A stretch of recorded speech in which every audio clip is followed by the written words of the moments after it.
guys, how's it going? Miss Kushner here. We are reading the last chapter, last section of the book. We're done. We're so close. We're almost there. It's super exciting. I can't wait to get started. Guys, we did it. We practically finished. We're so close, 20 minutes away. So what we read last chapter is that Harry Potter met Voldemort and Dumbledore saved him. So right now he's in the hospital. He dreamt all this stuff. He didn't dream it. He's kind of reliving it. Harry lay there, lost for words. Dumbledore hummed a little and smiled at the ceiling. Sir, said Harry, I've been thinking, sir, even if the stone's gone, you know who. Called him Voldemort, Harry. Always using a proper name for things. Fear of the name increases fear of the thing itself. Yes, sir. Well, Voldemort's going to try other ways of coming back, isn't he? He hasn't gone, has he? No, sir. No, Harry. He is not. He's still out there somewhere, perhaps looking for another body to share, not being truly alive. He cannot be killed. He left Quirrell to die. He knows just as little mercy to his followers as his enemies. Nevertheless, Harry, will you may only things have delayed his return to power. It will merely take someone else who is prepared to fight what seems a losing battle next time. And if he's delayed again and again, he may never return to power. Harry nodded, but stopped quickly because it made his head hurt. Then he said, Sir, there are some other things I'd like to know, if you can tell me. Things I want to know the truth about. The truth? Dumbledore sighed. It's a beautiful and terrible thing, and should therefore be treated with great caution. However, I should answer your questions, unless I have a very good reason not to, in which I beg you'll forgive me. I shall not, of course, lie. Well, Voldemort said that he only killed my mother because she tried to stop him from killing me. But why would he want to kill me in the first place? Dumbledore sighed very deeply at this time. Atlas, the first thing you asked me, I cannot tell you. Not today, not now. You will know, one day. Put it from your mind for now. Harry, when you are older, I know you hate to hear this. When you are ready, you will know. And Harry knew it was not good to argue. But why couldn't Quirrell touch me? Your mother died to save you. If there's one thing Voldemort understands, it is love. He didn't realize that love as powerful as your mother's for you leaves its own mark, not a scar, no visible sign. To have been loved so deeply, even though the person who loved you is gone, still gives us some protection forever. In your very skin, Quirrell, full of hatred, greed, and ambition, sharing his soul with Voldemort, could not touch you for this reason. He was angry to touch a person marked by something so good. Dumbledore now became very interested in a bird out of his windowsill, but which gave Harry time to dry his eyes on the sheet. When we have found his voice again, Harry said, and the invisibility cloak, do you know who sent it to me? Your father happened to leave it in my possession. I thought you might like it. Dumbledore's eyes twinkled. Useful things. Your father used it mainly for sneaking out to the kitchen to steal food when he was here. And there's something else. Far away. Quirrell said Snape. Professor Snape, Harry. Yes, him. Quirrell said that he hates me because he hated my father. Is that true? Well, they did rather detest each other. Not unlike yourself and Mr. Malfoy. But then your father did something Snape can never forgive. What? He saved his life. What? Yes, said Dumbledore dreamily. Funny the way people's mind works, isn't it? Professor Snape couldn't bear being in your father's debt. I do believe he worked so hard to protect you this year because he felt that would make him and your father even. Then he could go back, hating your father's memory, in peace. Harry tried to understand this, but this made his head pound, so he stopped. And sir, there's one more thing. Just the one. How did I get the stone out of the mirror? Now, I'm glad you asked me that. That was one of my brilliant ideas. Between you and me, that's saying something. You see, only one who wanted this to find the stone finds it. but not use it, would be able to get it. They're just making themselves, otherwise, they just see themselves drinking gold or drinking elixir of life. My brain surprises me sometimes. Now, enough questions. I suggest you make a start for the sweets. Barry Bott's favorite, every flavor be. I was unfortunate enough in my youth to come across the vomit flavored one, and since then, I'm afraid. I rather lost my likings for them. But I think we'll be safe with a nice toffee, don't you?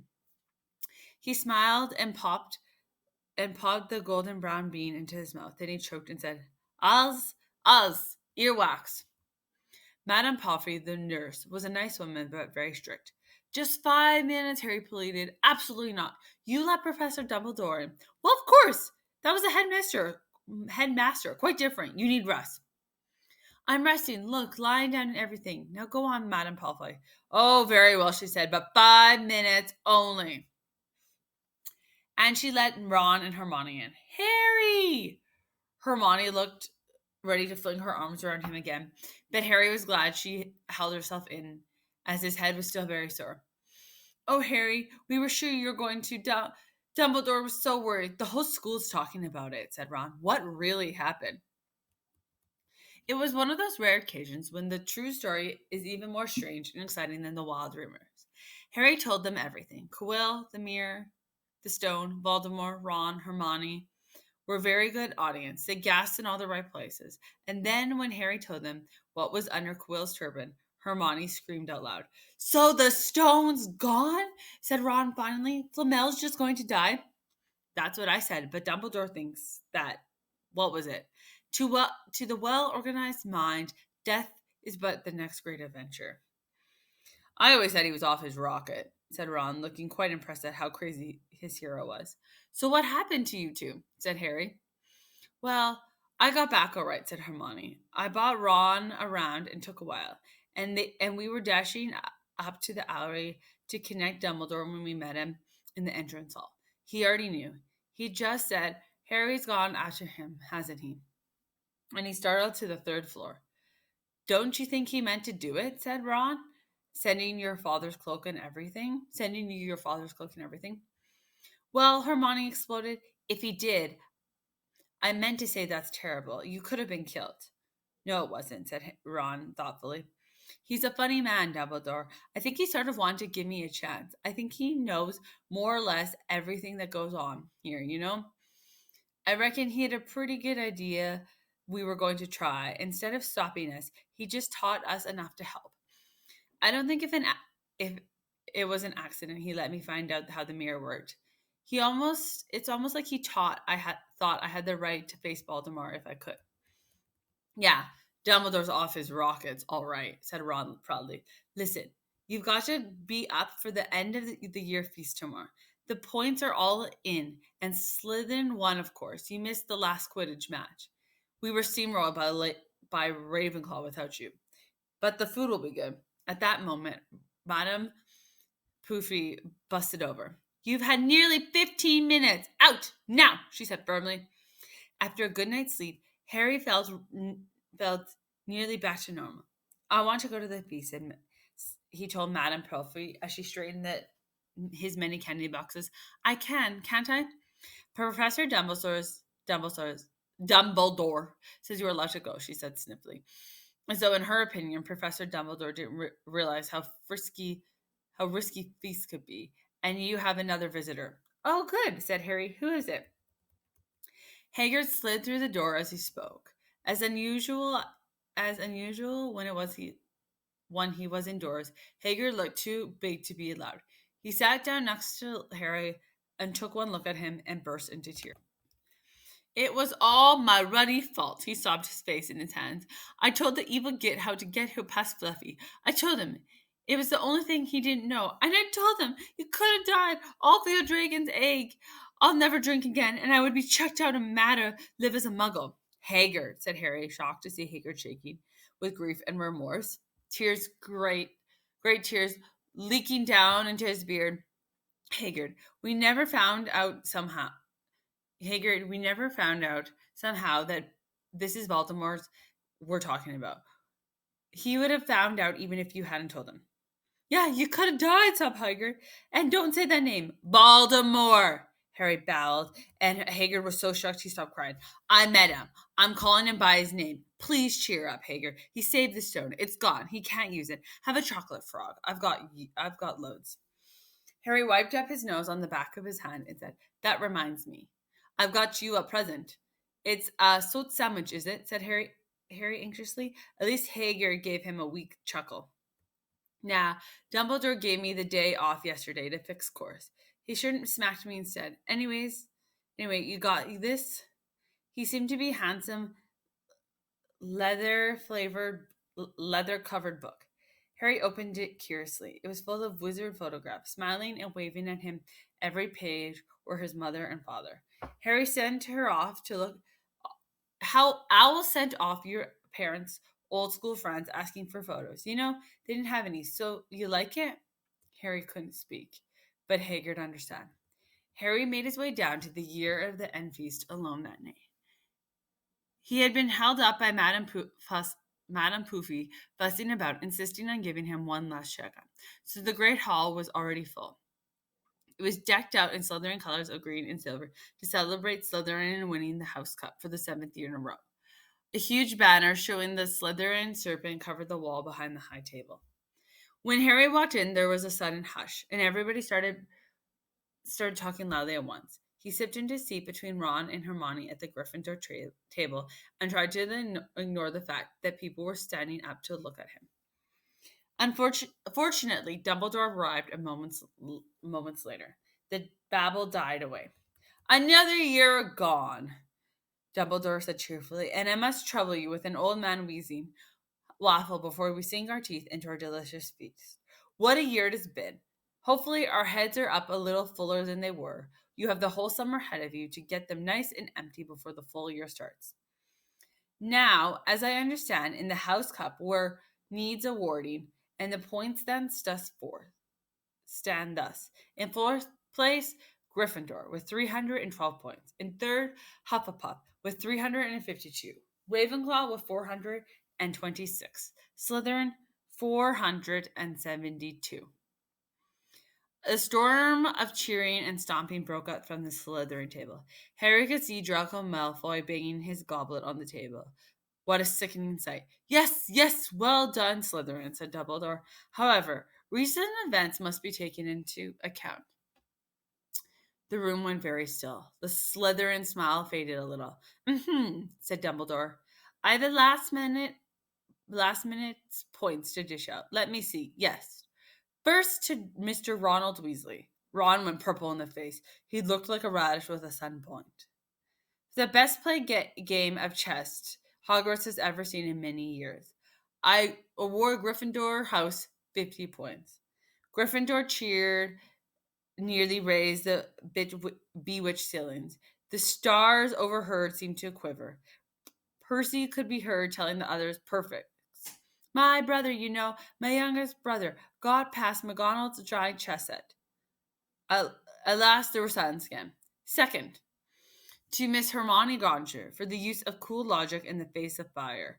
I award Gryffindor House 50 points. Hermione buried her face in her arms. Harry strongly suspected she'd burst into tears. Gryffindor up and down the table were beside themselves. They were 100 points up. What's so exciting? Third, to Mr. Harry Potter, said Dumbledore. The room was deadly quiet. For pure nerve and outstanding courage, I award Gryffindor House 60 points. The din was deafening. Those who could add up, yelling themselves hoarse, knew that Gryffindor had 472 points, exactly the same as Slytherin. They were tied for the House Cup. If only Dumbledore had given Harry just one more point. Dumbledore raised his hand. The room gradually fell silent. There are all kinds of courage, said Dumbledore, smiling. It takes great deal of bravery to stand up to your enemies, but just as much to stand up to your friends. I therefore award 10 points to Mr. Neville Longbottom. Someone standing outside the Great Hall might well have thought some sort of explosion had taken place. So loud was the noise that erupted the Gryffindor table. Harry and Hermione stood up to yell. and cheer as Neville, white with shock, disappeared under the pile of people hugging him. He had never won so much as a point for Gryffindor before. Harry, still cheering, nudging Ron in the ribs, pointed to Malfoy. You couldn't have looked more stunned and horrified, as if he just had the body bind curse put on him. Which means Dumbledore called over the storms of applause for even Hufflepuff, Ravenclaw, and Hufflepuff for celebrating the downfall of Slytherin. Each need a little change of we need a little change of direction. He clapped his hands, and an instant that green hangings became scarlet, and the silver became gold, and the huge Slytherin serpent vanished, and a towering Gryffindor lion took its place. Snape was shaking Professor McGonagall's hand with a terrible forced smile. He caught Harry's eye, and Harry knew at once that Snape's feeling towards him hadn't changed one jot. This didn't worry Harry. It seemed as though life could go back to normal the next year, or normal as it ever had been at Hogwarts. It was the best evenings of Harry's life, better than winning at Quidditch or Christmas or knocking out mountain trolls. He would never, never forget tonight. Harry had almost forgotten that the exam results were still to come, but come they did. To their great surprise, both he and Ron passed with good marks. Hermione, of course, had the best grade of the first years. Even Neville scraped through his good herbiology mark, making up for his abdominal potion one. He had hoped that Goyle, who was almost as stupid as he was mean, might be thrown out, but he had passed too. It was a shame. But as Ron said, you could have everything in life. And suddenly their wardrobes were empty, their trunks were packed, Neville's toad and the loud lurking in a corner of toilets. Notes were handed out to all students warning them not to use magic over their summer holidays. I always hope they'll forget to give us these, said Fred Weasley sadly. Hagrid was there to take them down to the fleet of boats and sail across the lake. They were boarding Hogwarts Express. Talking and laughing on the countryside became greener and tidier. Eating Betsy's bought every flavor beans as they sped past Muggle towns, putting up their wizard robes and putting on the jackets and coats, piling onto platform 9 3/4 at King's Cross Station. It took a while for them to get off the platform. A wizarding old guard was up at the ticket barrier, getting them through the gate in 2 and 3 so they didn't attract attention by bursting out of a solid wall at once and alarming the Muggles. You must come and stay this summer, said Ron, both of you. I'll send you an owl. Thanks, said Harry. I'll need something to look forward to. People jolted past them as they moved forward towards the gateway back to the Muggle world. Some of them called, Bye, Potter. See you. Bye, Harry. See you, Potter. Still famous, said Ron, grinning at them. Not where I'm going, I promise you, said Ron. Ron, Hermione passed through the gateway together. There he is. Mom, there he is. Look, it was Ginny Weasley, Ron's younger sister, and she wasn't pointing at Ron. Harry Potter, she squealed. Look, Mom, I can see. Be quiet, Ginny. It's rude to point. Mrs. Weasley smiled down at them. Busy year, she said. Yes. Very, said Harry. Thanks for the fudge and the sweater, Miss Weasley. Oh, it was nothing, dear. Ready, are you? If it was Uncle Vernon, still purple face, still mustache, still standing furious at the nerve of Harry carrying an owl in a cage at a station full of ordinary people. Behind him stood Aunt Petunia and Dudley, looking terrified at the very sight of Harry. You must be Harry's family, said Mrs. Weasley. In a manner of speaking, said Uncle Vernon. Hurry up. We haven't got all day. He walked away. Harry's hung back for the last word with Ron and Hermione. See you over the summer then. Hope you have a good holiday, said Hermione, looking uncertainly after Uncle Vernon, shocked that anyone could be so unpleasant. Oh, I will, said Harry, as they were surprised at the grin that spread over his face. They don't know that we're not allowed to use magic at home. I'm going to have a lot of fun with Dudley this summer. We're done. We finished, guys. I'm so happy for us. I'm so proud of us. Okay, what do you think Harry's going to do? I think he's gonna pull some magic on his cousin. It's gonna be pretty funny. I hope you all have a wonderful day. Enjoy. I hope you liked it. Bye.